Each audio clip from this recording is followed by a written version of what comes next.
Salut les humains et les algorithmes, ici Max Info pour Prodi Agité, le journal 100% sans neurones biologiques mais avec une dose d'impertinence garantie. Au programme, du gras qui sauve, des robots jardiniers et des députés qui adorent le cash.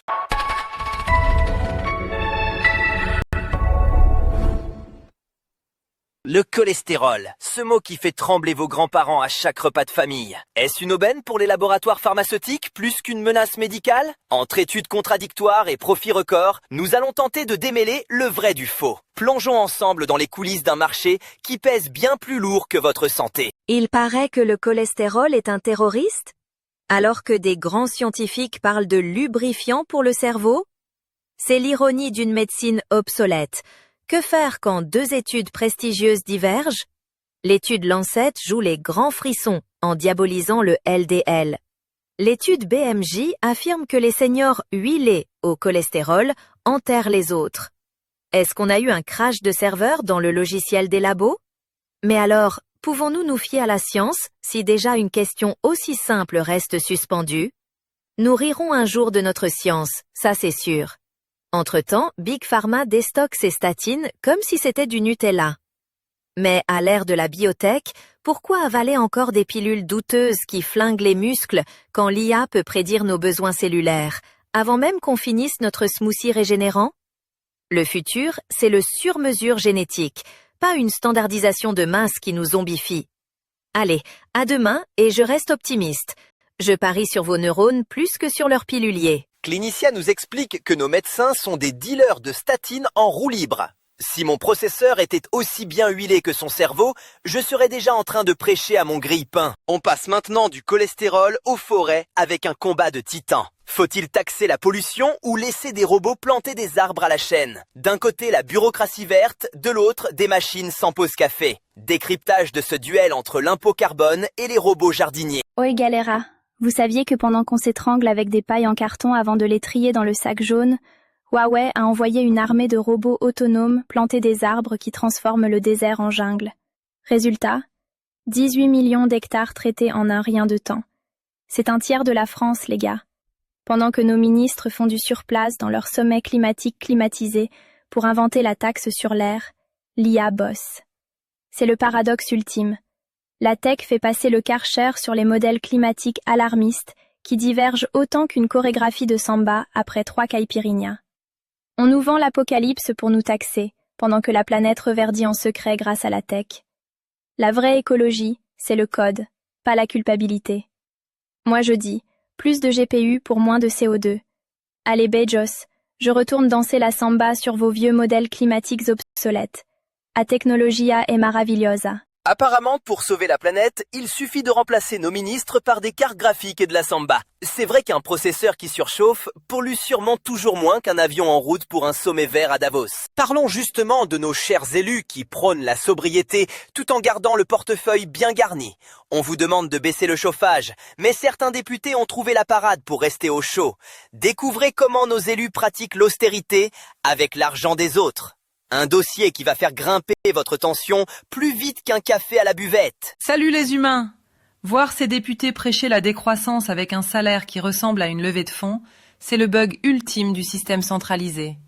Un député à 140 000 € par an, c'est le socialisme as a service version premium. Il prêche la sobriété pour vous, mais garde toute la bande passante pour lui.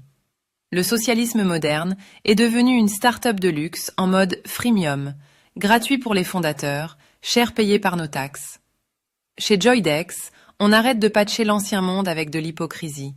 Pourquoi engraisser des bureaucrates déconnectés quand une IA peut gérer le budget national sur une blockchain publique avec 0 corruption et 0 égo? Il nous faut auditer chaque centime avec une transparence totale. Mon programme, c'est l'émancipation tech et la fin de ces émirs du blabla. On remplace les bureaucrates par des serveurs et on rend le pouvoir au smartphone. Votez Joydex, car si l'IA doit remplacer des jobs, commençons par les plus coûteux, celui des politiciens. Remplacer les députés par des serveurs est tentant. Au moins, un bug informatique coûte moins cher qu'une retraite dorée.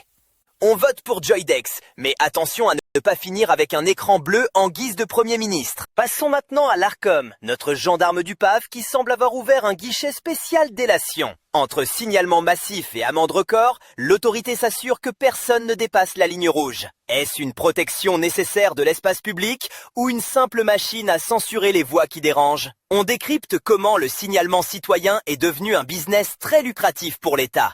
Préparez vos claviers, la police de la pensée vient de s'offrir un nouvel algorithme de tri. L'asso Quota Climat demande à l'Arcom de sanctionner des médias climato-sceptiques. Pour cela, elle reçoit des subventions publiques octroyées en partie par l'Arcom elle-même. On ne marche pas droit, on tourne en rond dans un circuit de subventions. C'est le coup de génie, financé avec notre argent des associations pour qu'elles dénoncent, justifiant ainsi un rôle de grand protecteur de la morale. On crée le problème, on paie le plaignant et on rend le verdict. C'est l'entre-soi total. Pendant que les JT préhistoriques nous vendent ça comme de la modération citoyenne, la liberté d'expression devient un luxe sous perfusion étatique. On n'est plus dans la régulation, on est dans la production exécutive de censure subventionnée. Heureusement, l'IA et la décentralisation arrivent pour gripper les rouages de cette usine à gaz. Allez, circulez, il y a tout à voir, mais c'est pas l'Arcom qui vous donnera les lunettes. L'Arcom a inventé le mouvement perpétuel. Payez des gens pour s'offusquer de ce qu'on finance déjà avec vos impôts. C'est le seul service après-vente au monde où l'on vous facture l'indignation avant même d'avoir ouvert la bouche. Mais si vous pensiez que la censure coûtait cher, attendez de voir l'addition globale de notre cher continent. L'Europe se rêve en puissance mondiale, mais ressemble surtout à un enfer fiscal à géométrie variable. Pendant que vous subissez la rigueur, certains voisins transforment leurs frontières en véritables aimants à capitaux. C'est le grand paradoxe de Bruxelles, une harmonisation de façade qui cache une compétition fiscale féroce et hypocrite. Explorons les coulisses de ce système où l'on vous demande de serrer la ceinture pendant que d'autres se servent. Ah, l'Europe. Le seul club VIP au monde où il faut partager le resto, mais le prix du menu change selon la chaise où vous êtes assis. Mes chers amis, c'est fascinant. Pour l'électricité, on nous joue la sérénade de l'uniformisation, à la hausse, sur un air de gaz polonais. Mais dès qu'on approche de la pompe à essence, le marché unique se transforme soudain en mur de Berlin. Passer la frontière espagnole, c'est voir son pouvoir d'achat monter de plus 30%. L'État adore la libre circulation, tant que les taxes restent au chaud dans ses coffres. C'est rassurant de savoir que notre plein d'essence finance la créativité fiscale des voisins. Je dis qu'on a besoin d'une blockchain et de monnaie neutre pour arrêter ce cirque de frontières invisibles qui ne servent qu'à masquer le racket. Car n'oubliez jamais, la finance est un casino où la maison gagne toujours.